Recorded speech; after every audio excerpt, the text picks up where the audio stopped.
Welcome to the Great Detectives of Old Time Radio. From Boise, Idaho, this is your host, Adam Graham. Got a comment, email it to me, box13@greatdetectives.net. Cast your vote for the show on Podcast Alley, podcastalley.greatdetectives.net. And you can always give us a call at 208-991-4783, 208-991-GREAT-D. We'll begin with a comment on Podcast Alley from Kathleen regarding Candy versus Nero. So if Candy has so few episodes, can't we start with her and then move to Nero? I'm an Archie fan. Tim Hutton's Archie to me is the quintessential Archie. Of course, referring to Archie Goodwin. You certainly have a point about Tim Hutton's portrayal, and we'll definitely discuss that whenever we do get to Nero Wolfe. The reason why we wouldn't just do one right after the other, well, first of all, we're having the vote. The second big reason, though, that I wouldn't do that is that I know that both shows have Christmas episodes.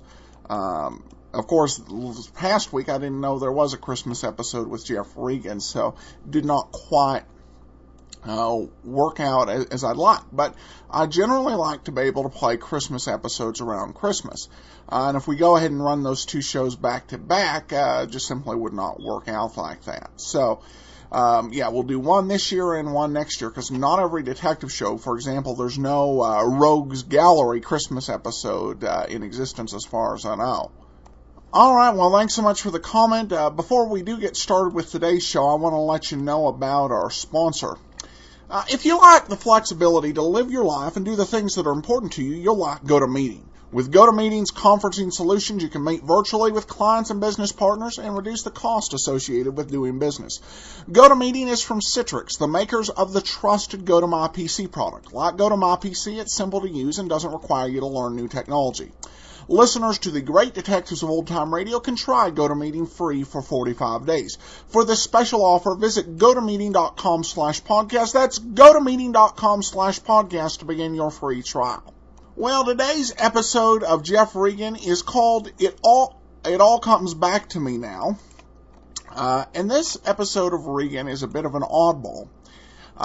It's the first episode available in 1950, and the only episode available between December 21st and June the 18th, when They've Got More Than Coffee in Brazil was aired.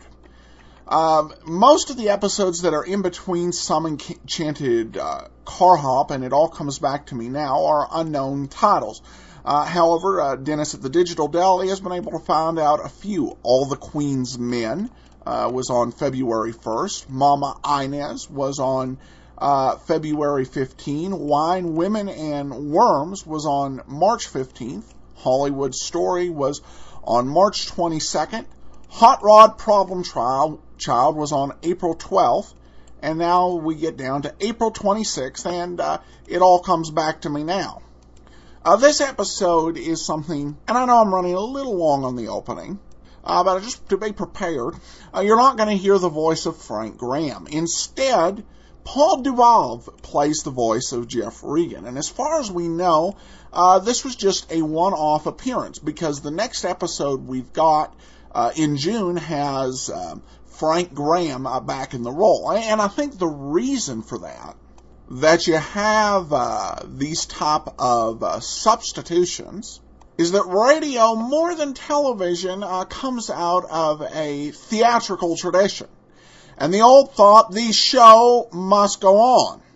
And so you will see these substitutions where the star is not available, either because of illness or because of just being on vacation, and somebody else will step into the role. And some of the shows you'll see this on is Let George Do It, The Saint, Philip Marlowe, and Sherlock Holmes, where they'll have these one-off replacements, because at the end of the day, the show must go on. But let's go ahead and we will get into today's episode of Jeff Regan. It All Comes Back to Me Now.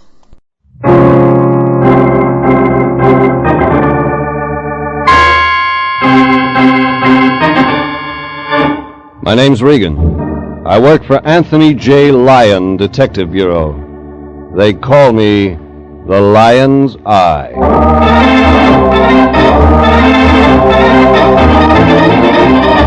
Wednesday at 9, and CBS brings you Jeff Regan, Investigator, starring Paul Dubov as Regan with Frank Nelson as Anthony J. Lyon. So stand by for mystery and suspense and adventure in tonight's story titled, It All Comes Back to Me Now.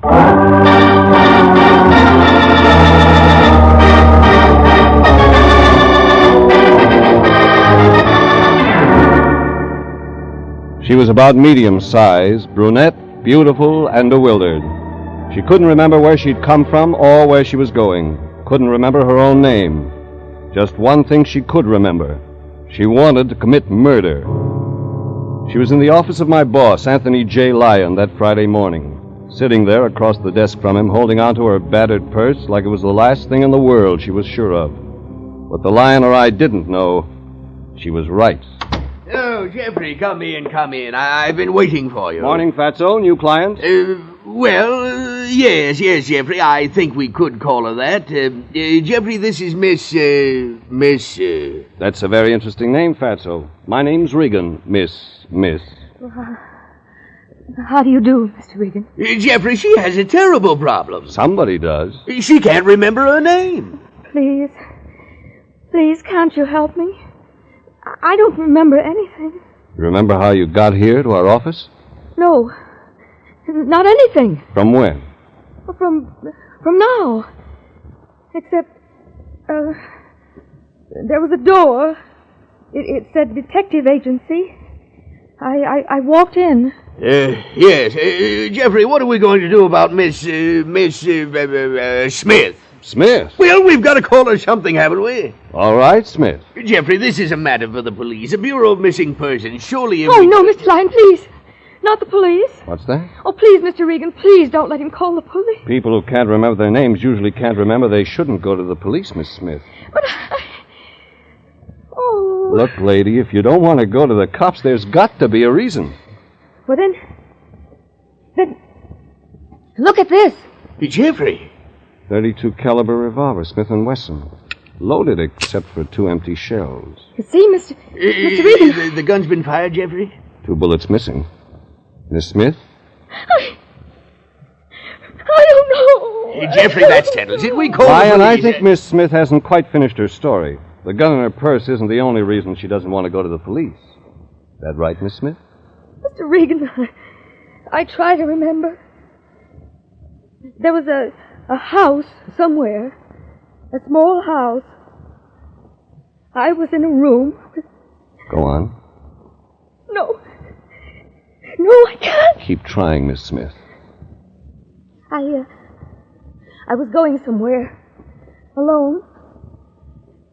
I wanted to see someone. I think I was on my way to kill someone. Fatso, get some water. She's fainted. Here, water. Jeffrey, don't just stand there. Call an ambulance.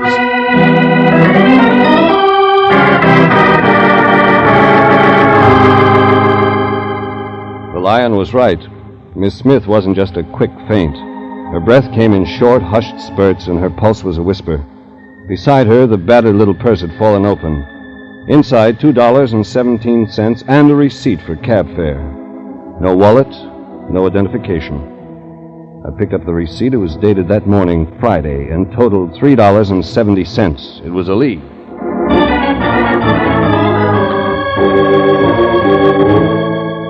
I sent the Lion with Miss Smith in the ambulance and then headed for the main office of the cab company. It took me 2 hours to get what I wanted. The receipt was for cab number 702, one of the new cars the company added, and it was usually driven by one Joseph Rupnick. Another hour passed, and he pulled into the cab stand out front of the main office. Joe Rupnick?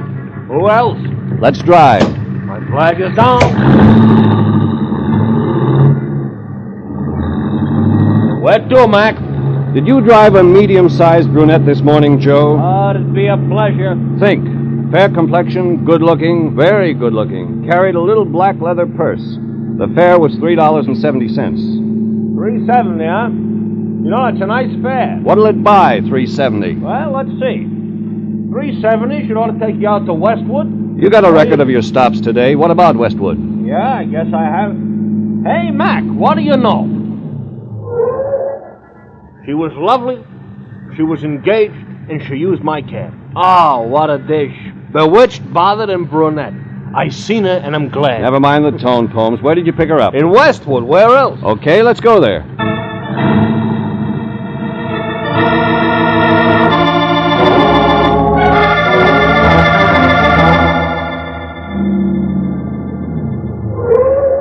This is it, Mac. Right here on this corner. She was standing here. Naturally, I stopped. Naturally. Thanks. See you around. No, you're welcome, but I'm staying. Staying where? Now, look, right here, Mac. Look. You don't have to be a mind reader to spot you for a private eye, shamus, or gumshoe. This means the jackpot. My cab is at your service. That's your business, Joe. Only keep your flag up. Shouldn't worry about a thing. Besides, when else do I get a chance to check the horses at Tanforan?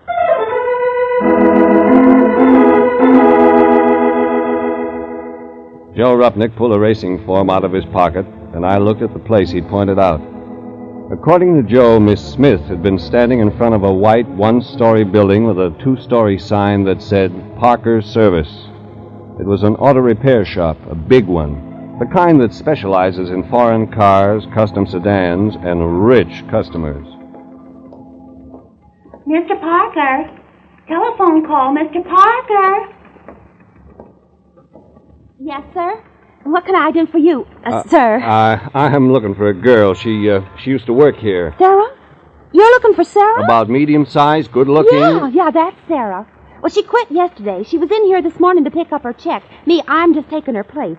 And it's not a bad job. Not bad at all. Mr. Parker, he's a nice guy. A very nice... Could you give me... pardon me just a moment, please. Parker's Service? Yeah, just a moment, please. Could you give me Sarah's address? Huh? Could you give me Sarah's address? Well, I could check for you. You see, I'm new here and Sure. I don't... By the way, what's Sarah's last name? I've forgotten. Sarah Hanson. Say, you didn't know her very well, did you? Blind date. Oh, yeah. I understand. And she forgot to give you her address. Sure, I'll find out for you, mister. Glad to. The girl behind the counter winked at me and went back into the office, and before I could turn around, there was somebody at my elbow. And I had that feeling you get when you know someone's staring down your neck. I turned, and I was right. Tall man, neatly dressed, business suit, about 35. Suntan that spelled 18 holes of golf on Sunday, private club, Chamber of Commerce. I beg your pardon, sir. Did I overhear you asking for Sarah Hanson? Maybe you did. My name's Parker. Mine's Regan. I wonder if you'd be kind enough to step into my office. Okay. This way, Mr. Regan. You see, I happen to be particularly interested in a girl, Miss Hanson. She's unusually intelligent, a superior worker. I hated to see her leave. Here we are, Mr. Regan. Have a chair. A cigarette? No, thanks. Let's stick to Miss Hanson. Oh, yes, Mr. Regan. I was quite curious at your interest in Sarah Hanson. She's not the sort of girl to have many, shall we say, gentlemen friends. Really? What sort of girl is she? Well, more on the quiet side. Intelligent, as I've said, and not at all emotional. Sarah was a very superior worker. Come on, Parker, I haven't got all day. A girl quit her job and you want to know why. Is that it? Well, I'm curious. There's more to it than that. I saw 4 secretaries in your front office alone. One named Sarah wasn't that good. Very well, Mr. Regan. I'm going to tell you the truth.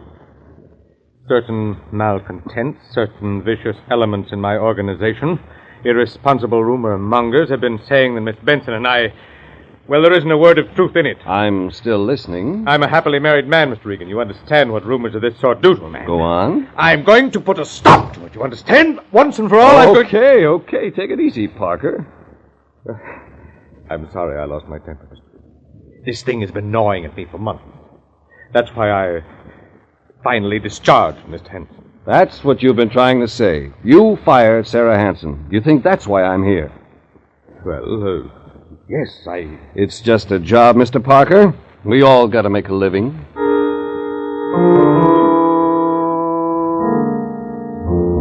Somewhere in it, a story was beginning to take shape. Parker apologized again, and I left his private office. Out front, the receptionist had Sarah Hanson's address, and I took it. When I got to the street, Joe Rupnick's cab was still sitting there. Hop in, Mac. I'm available. You find the girl? No, but I've got an address. Great. I got them all lined up for tomorrow at Tan Ferrand. Let's go.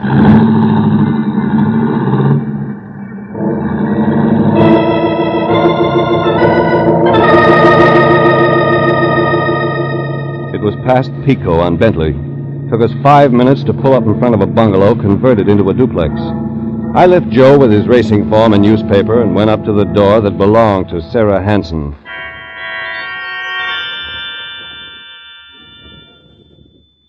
I rang the doorbell.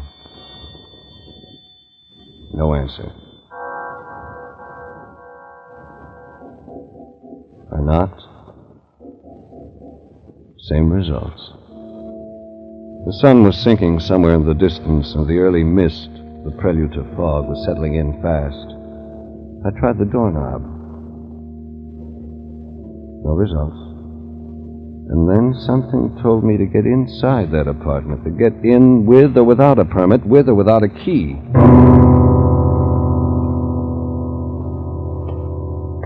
I walked around back until I found a window unlocked. The screen was easy, and I climbed up. My stomach scraped across the windowsill, and I was inside. Dark, dank, stale-smelling air. Something foul and disagreeable. I wanted to turn and leave and get out of the stinking apartment. But I didn't. Instead, I moved slowly along the wall in the darkness and fumbled until I hit the light switch. The lights didn't change the smell, but it told a story. Chairs upside down. Picture frame smashed to the floor. 2 dishes broken in 1,000 pieces. And the sofa cushions on top of each other in a corner. The whole place turned upside down, looking like a clapboard shack after a hurricane. I moved into the living room, picking up pieces, searching for anything. And I found something. In front of the imitation fireplace on the carpet, a pool of blood.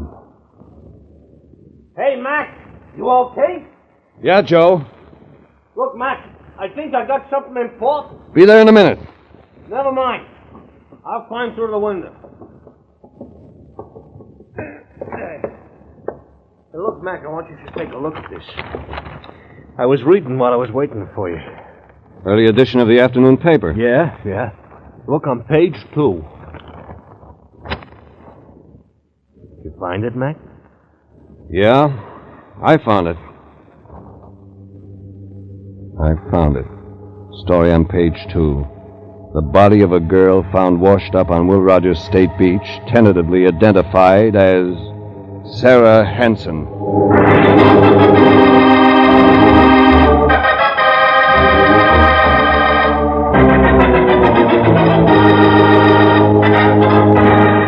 This is CBS, and you are listening to tonight's adventure with Jeff Regan, investigator, entitled It All Comes Back to Me Now.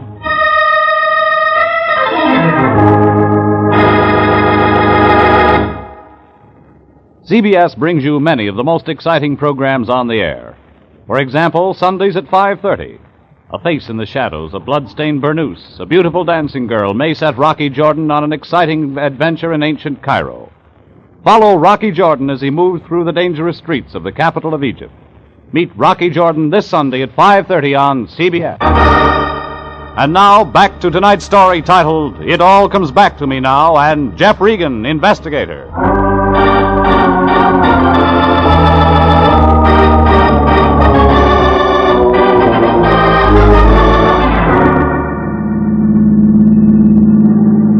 Joe, the cab driver, stepped on the gas, and we headed for the police.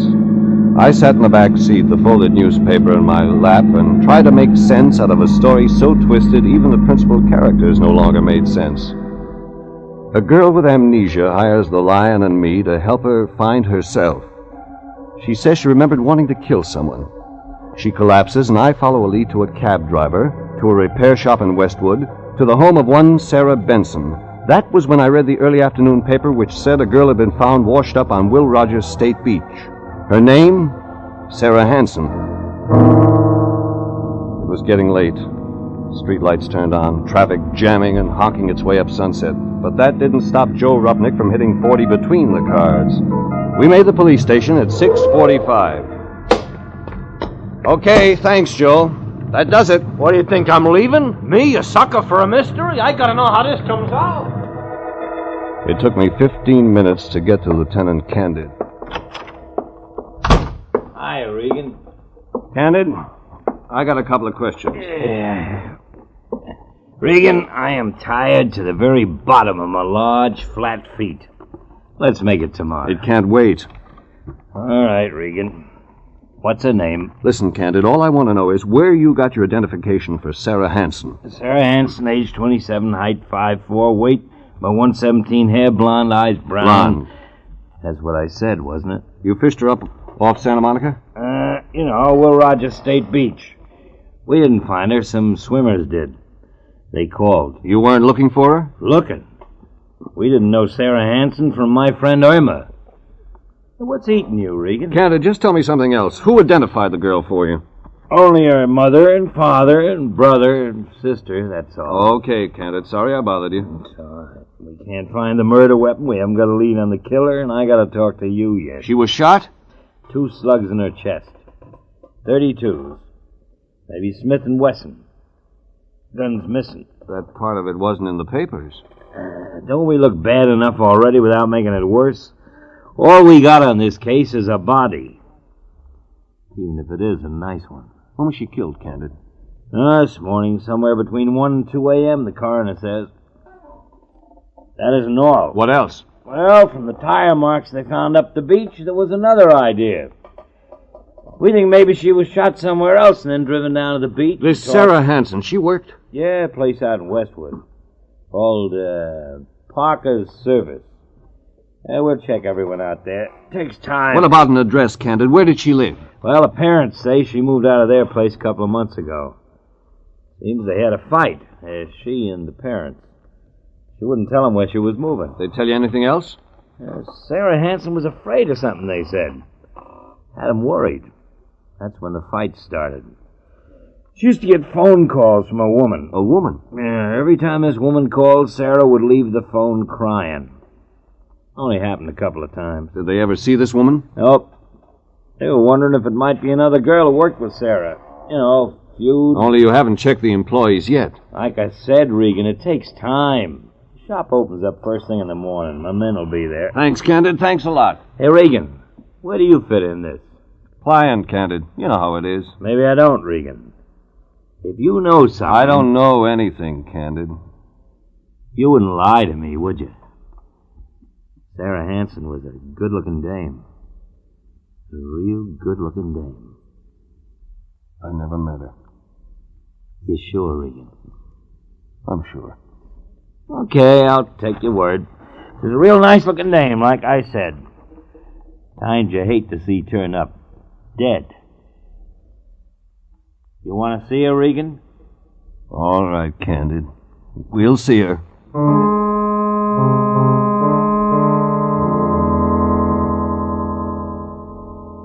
Candid and I went to the morgue. We saw her. Sarah Hansen. Medium-sized, good-looking blonde. She looked nothing like the girl who'd come to the Lyons office without a memory. Yet somewhere Sarah Hansen and Miss Smith fit together. Somewhere their lives became crossed and tangled up and then went separately again. Miss Smith's to a blank memory. Sarah Hansen's to death. Somewhere something made both things happen. That gave me an idea. I went upstairs to Missing Persons and checked every record I could find that even faintly resembled our client, Miss Smith. Nothing did. I headed outside. Joe Rupnick was still sitting in the taxi. He turned it around, and we headed for the L.A. County Hospital.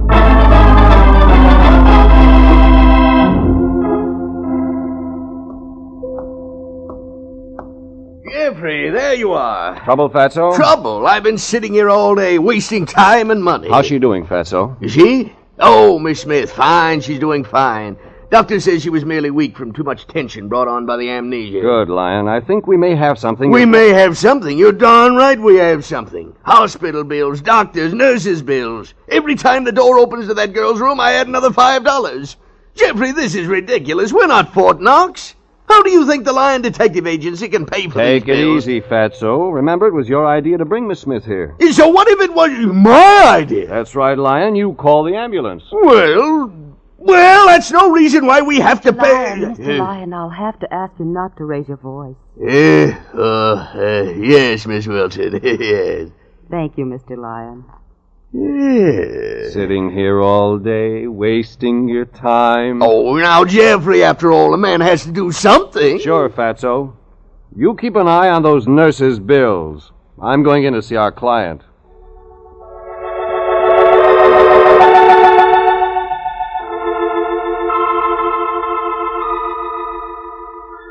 Miss Smith was lying there, pale face made paler by the whiteness of the sheets, the white hospital walls, the clinical smell of the room. You don't have to be sick to look sick in a hospital bed. Hello, Mr. Regan. You remember me? You helped me, Mr. Regan. I won't forget that. What does the doctor say? Oh, I'll be all right. Really, I will. It's just my mind. I can't think straight. But you remember about the gun, the 2 bullets missing? Yes. Yes, I remember about them. Do you remember anything more? I don't think so. About wanting to kill someone? Oh, Mr. Regan. You don't remember that part of it? The doctor says it's shock. Something happened to me. Something I wanted to forget. Made me forget everything. Murder might do that. Yes, I suppose it might. Does the name Parker mean anything to you? No. Parker Service, Westwood?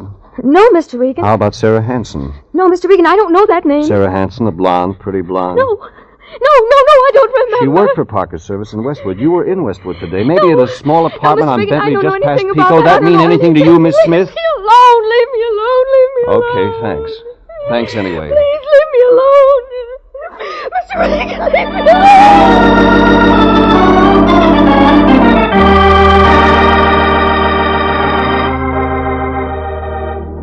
Somewhere the paths of Sarah Hanson and Miss Smith crossed. Somewhere their lives were woven in and out of each other until it was so mixed up, and then it made sense. Simple, quick, easy sense. I left the hospital in a hurry, the cab was there, and I got in, and we drove and drove fast. First for a drugstore and a phone booth, then for Westwood.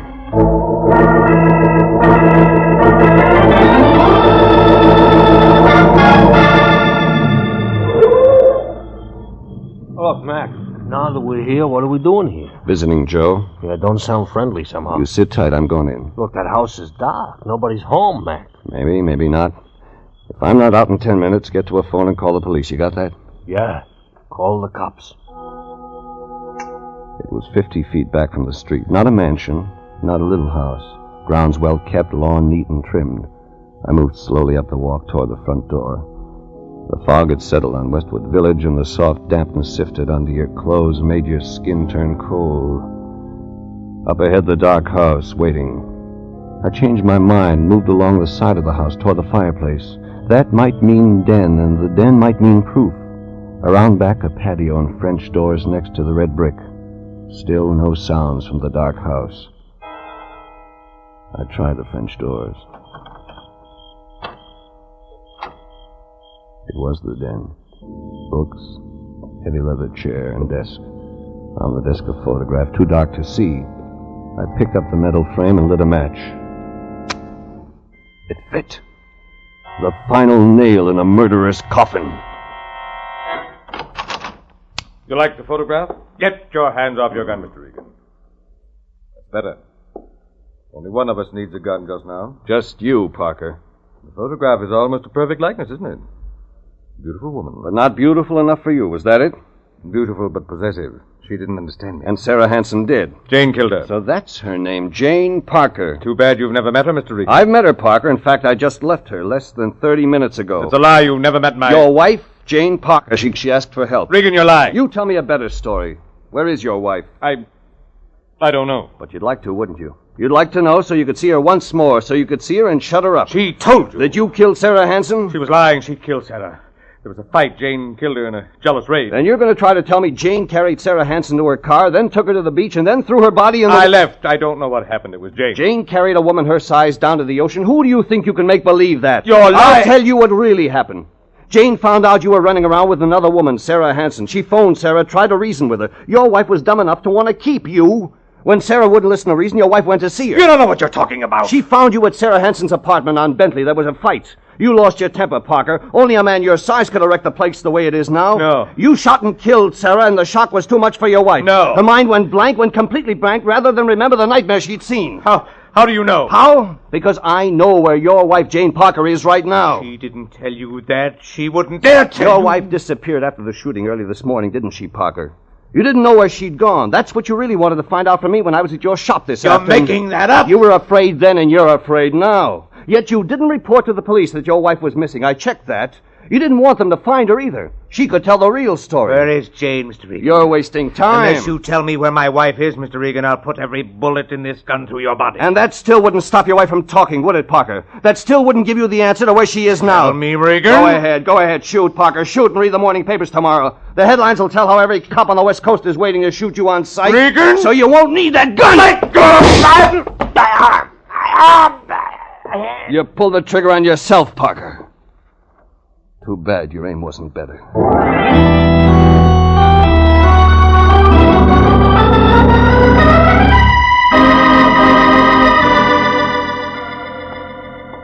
Dr. Dana. Dr. Stephen Dana. $16 a day for room. Private nurse. Hiya, Fatso.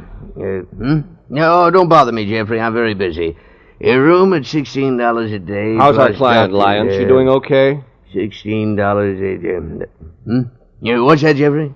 Miss Smith, our client. Oh, you mean Jane Parker. Oh, why didn't you say so, Jeffrey? She's much better. Doctor says it'll take time, though. Let me see now. If you take 16 divided by... He thinks she'll get her memory back, Lion. What? Oh, yes. He thinks it's just a matter of time. Mental block, that sort of thing. Very complicated, you understand. Oh, hey, Jeffrey, it's been a long day. You must be tired. I am a little. Come on, Fatso, I'll drive you home. Me? Mm-hmm. Oh, home? No, you just run on, Jeffrey. I really couldn't leave just yet. You see, I've got it figured so the city will have to pay part of the hospital expenses. Oh, you can figure that out at home, Fatso. You look tired. Well, no. You see, Jeffrey, I'd better stay right here, where I can get the cost firsthand. That way I'll have it accurate when I charge the city. You know me, Jeffrey. Business before pleasure. Oh, yes, business before pleasure. Yes, I'm not satisfied until I've completely finished the case. You look peaked, boy. You run along, get some sleep. Me, well, I'll just sit here and work. Finish my job. I'm all ready, Mr. Lyon, if you are. The night supervisor said it would be all right if I left early. Isn't that just grand? Well, good night, Jeffrey. Good night, Fatso.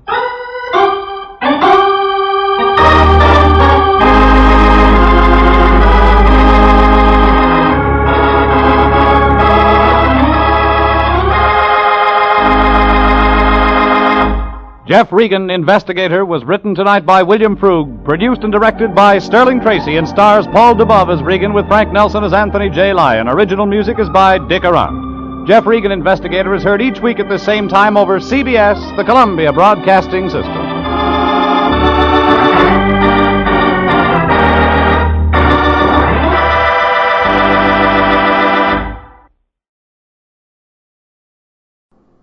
Welcome back. Well, Paul Dubov did a good job on his one-time sub here. Good engaging mystery. So it was all pretty nicely done all around. That one saying, she's lovely, she's engaged, that will be in the title of a future episode we'll get into in a few weeks. But the source of that was a motto from Pawn Soap. She's lovely, she's engaged, she uses pawns. So that's the origin of that phrase. Was an advertising campaign from the 1940s, and it apparently really impressed the writers on Jeff Regan. This episode also features the interesting mystery show phenomena of the cab driver inserting himself into the plot. And certainly there are other examples of this. The Saint, where with Louis, who's played by Lawrence Dobkin, being the Saint's de facto sidekick, stands out as a pretty good example. But also the adventures of Frank Race, perhaps the greatest cabbie sidekick ever. And that actually did star Paul Duvall during the second half of the series.